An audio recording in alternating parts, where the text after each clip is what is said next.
Hi, everyone. Judge Andrew Napolitano here for Judging Freedom. Today is Wednesday, July 5th, 2023. It's a few minutes after 11 o'clock in the morning here on the East Coast of the United States, a few minutes after 5 o'clock in the hills of Rome, from which our next guest, Alastair Crooke, joins us. Alastair, where are you on the screen? There you are, my dear friend. Welcome to the show, and thank you for spending time with us. I want to talk about the nuclear power plant in Ukraine, and I want to talk about the latest involving Yevgeny Prigozhin. But before we do that, since you are such a monitor of all things European, and since this hasn't really stopped, it just seems to be getting worse, what is happening in France as we speak, and is all of it derived from a police shooting of a 17-year-old boy, or is there more here than meets the eye? Well, much more. Of course, the riots that followed the shooting of the boy are the most obvious sort of manifestation of it. But it's much more serious because what we're seeing here is basically the end to the post-war era, to the order in the West. And that is very serious. Let me explain a little bit. What I mean by that was, at the end of two wars, many in Europe wanted to have, if you like, a fairer society. The industrial society that preceded these two wars was feudal in many ways. It wasn't necessarily socialism and communism as many Americans believe, although communism clearly was present in Europe at the time. But there was a sense of wanting to have a fairer society, and that the less advantaged should not be shut out, that all should be included in this. And this was a prevailing sentiment at that time. And what we're seeing now is that was completely overturned. It was, first of all, it really started in the 80s when we had the sort of extremists from the Chicago school coming and telling everyone that, financialism, financialized, hyper-financialized neoliberal society was the answer. And then leaders like Mrs. Thatcher just got rid of many of it. She was told quite simply by Chicago, look, forget about building ships and making cars. Concentrate on the City of London and financial services. That's the future for it. And of course, that was associated not only by a neoliberal takeover, if you like, a neoconservative takeover, but by the attrition of all that sort of safety net that people had come to rely on for health. And did the same thing happen in France, the attrition of the safety net? Are these rioters rioting because they want more stuff from the government? Of course. I mean, I'm not saying that it didn't go awry in many ways, but equally, what happened with that was by moving very much towards a consumer-based economy, we neglected the real economy and the jobs that it provided. The more it became, we capsized, the more it came to be an economy about what you buy and not what you make. Now, let me stop you for the real jobs that were coming. And let me just interrupt you for a moment, Alastair, because when I first saw this clip that we're running now, I thought it was Ukraine. It's not, it's Paris. That's right. It's Paris burning like this. What is the government doing, if anything, to stop this? It can't. And it is unable to stop it because this is the critical thing. It's losing control over the security forces. The police issued a statement. The police union issued a statement shortly after it started, saying that we have to confront this. We have to crush the vermin.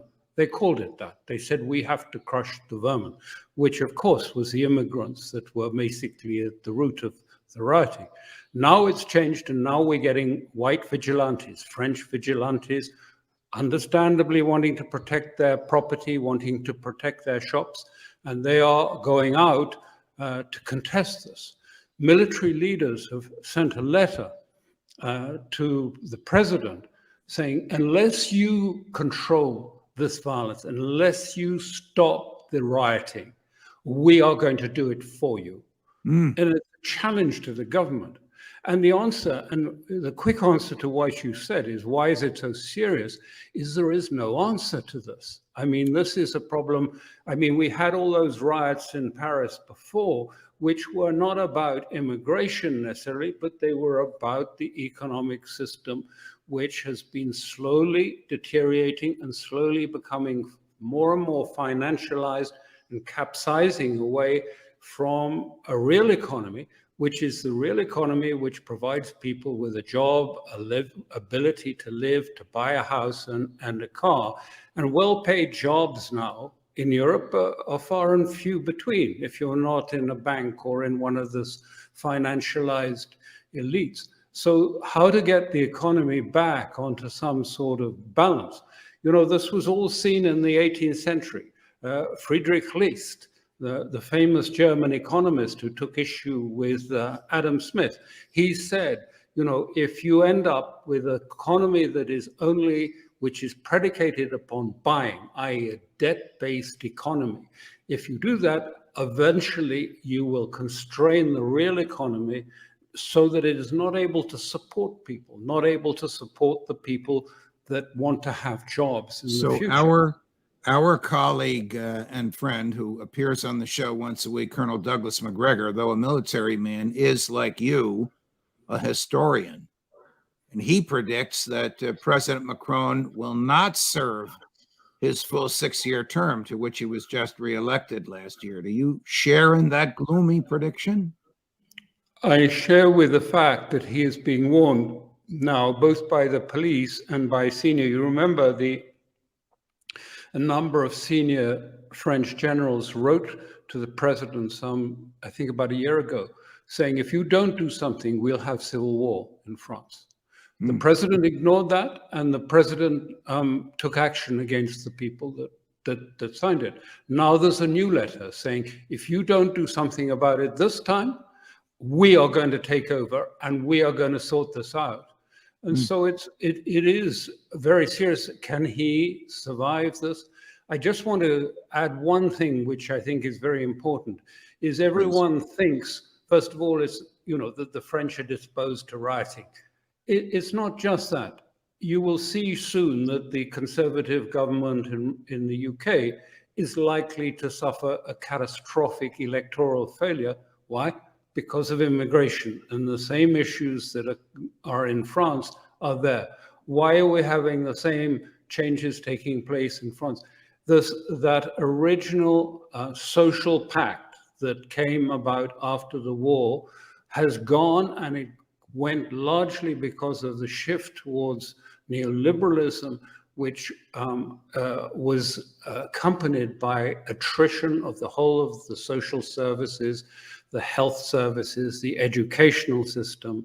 And it led to, if you like, the plundering of the economy for financialized gain. And, you know, I'm not really, you know, this isn't a sort of a political point I'm trying to make for a particular economy. But, you know, this is the result, this is the facts on the ground, which are plunging Europe into a series. Where's the alternative? Not on the left, not from the communists.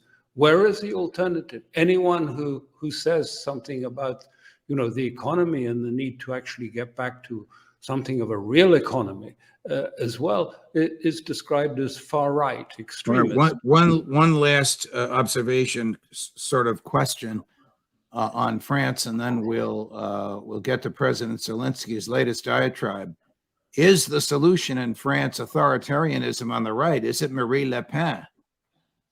Oh, I think, yeah, she's gained enormously. Unfortunately, of course, I mean, you know, what this is going to do is increase the tensions with the immigrant community, particularly the North African community, which has been bad for years in France.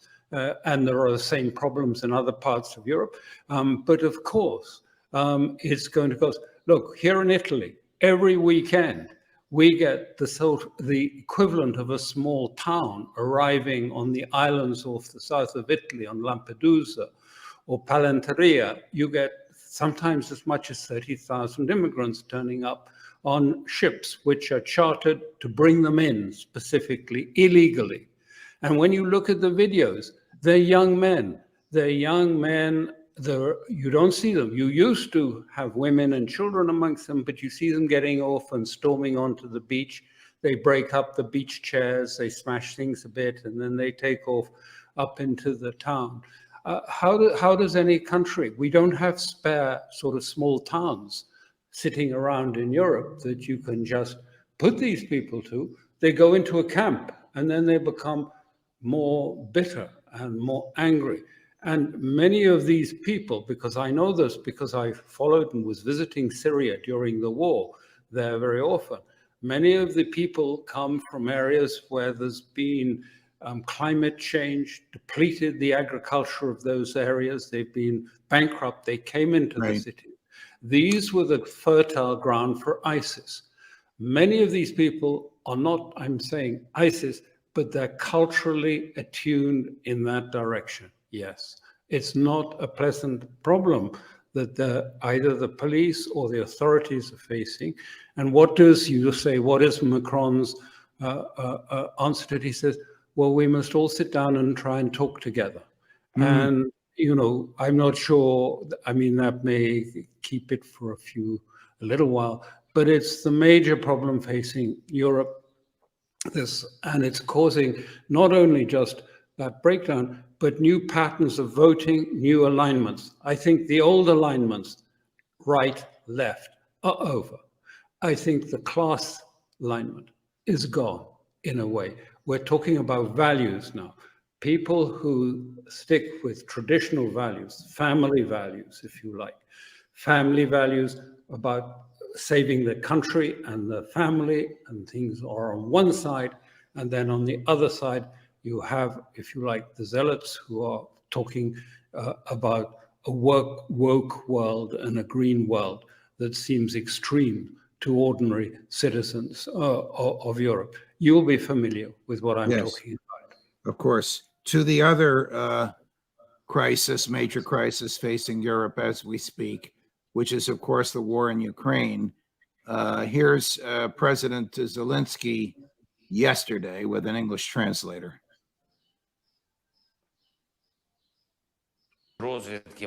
Now we have information from our intelligence that the Russian troops have placed objects resembling explosives on the roof of several power units at the Zaporizhzhia nuclear power plant, perhaps to simulate an attack on the plant. Perhaps they have some other scenario. But in any case, the world can't but see, that the only source of danger to the Zaporizhzhia nuclear power plant is Russia and no one else.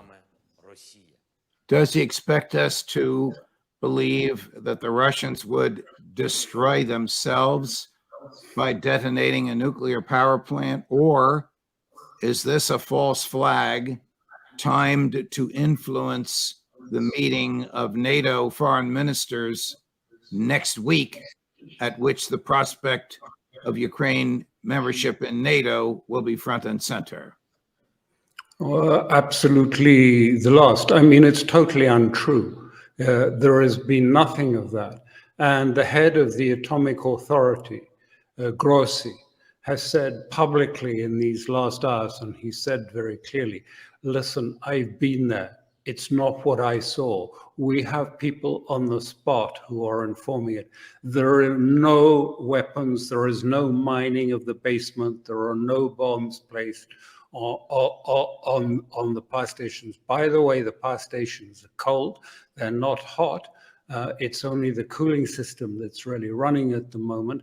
Of course, there's radioactive waste that is in the vicinity, but the station itself is pretty impervious to any attack on it. I mean, in terms of a rocket, because it's got a huge, thick concrete containment system. So I don't think it's likely.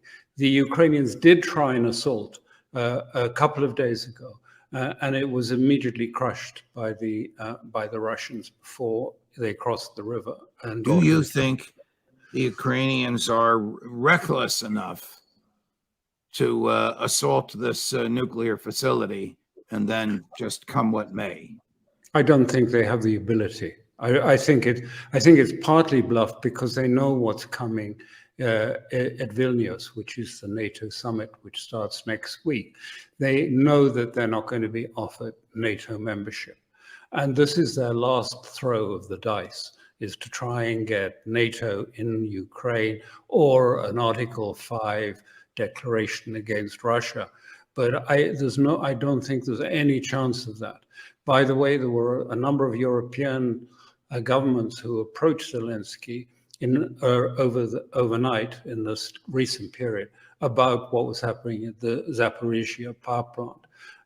And they came away saying, it's not going to happen. We're not going to have, in other words, they're saying it was a bluff.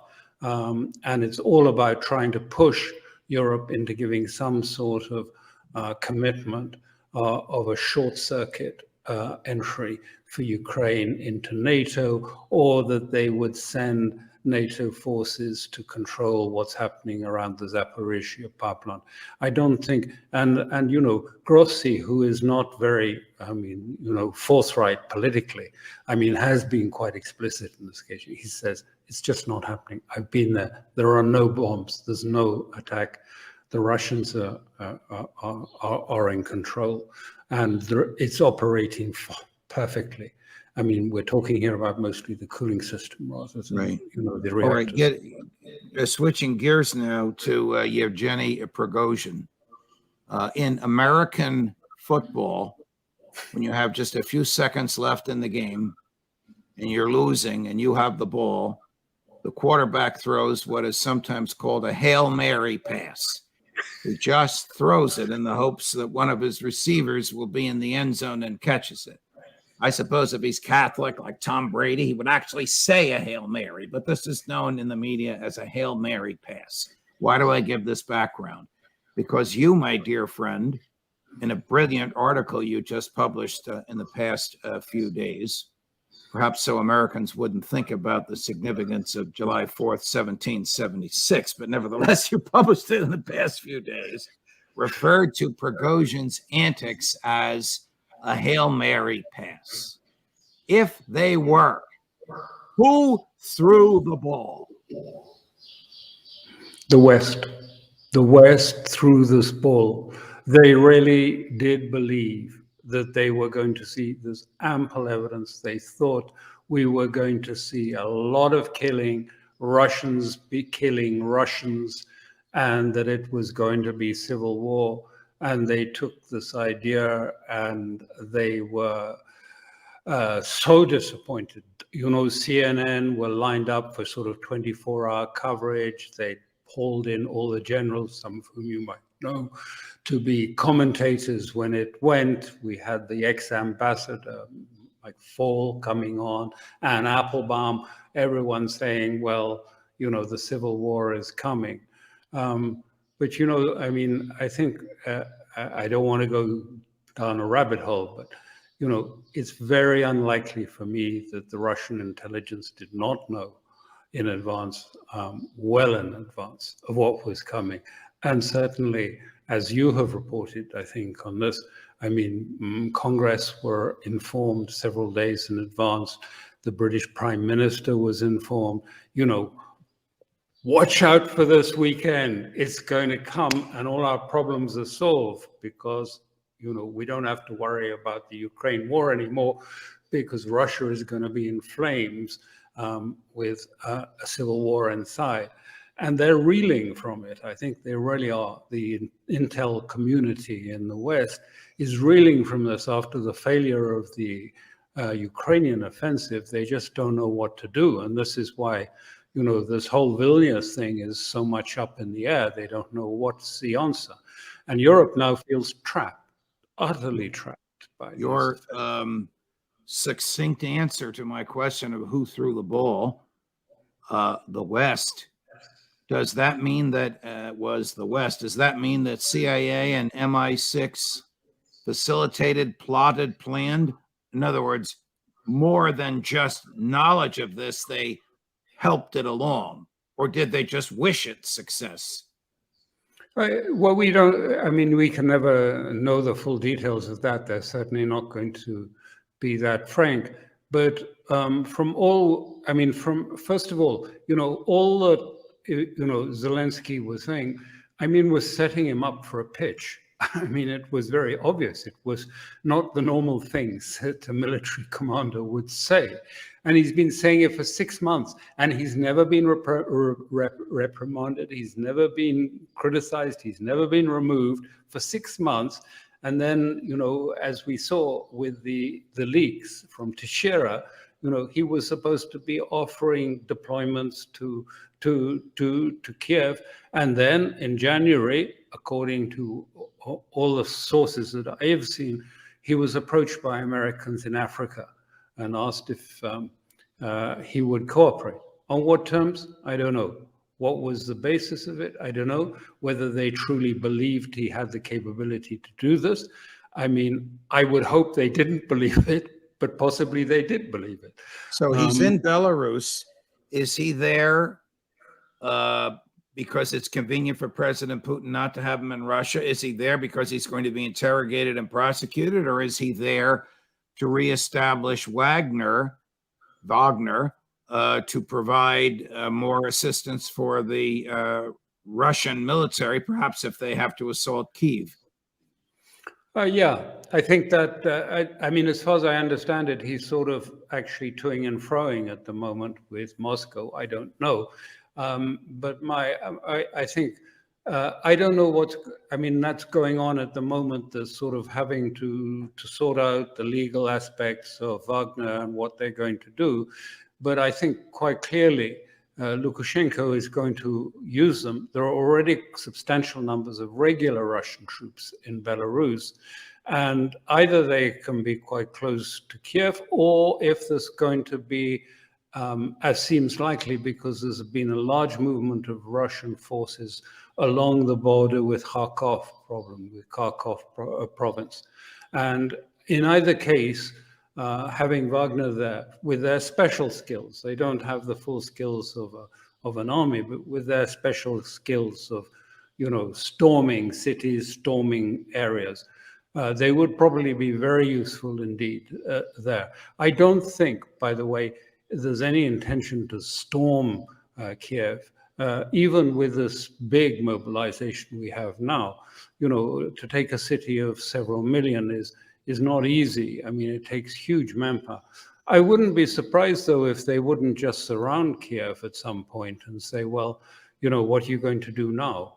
Because there's a lot of forces there. They would be sort of bottled up, and I think they are not looking to have casualties. I think they're just waiting to see when the point comes when the whole of the Kiev project implodes. And how much longer do you think this will remain a hot war before it's either a stalemate or the Zelenskyy government flees Ukraine?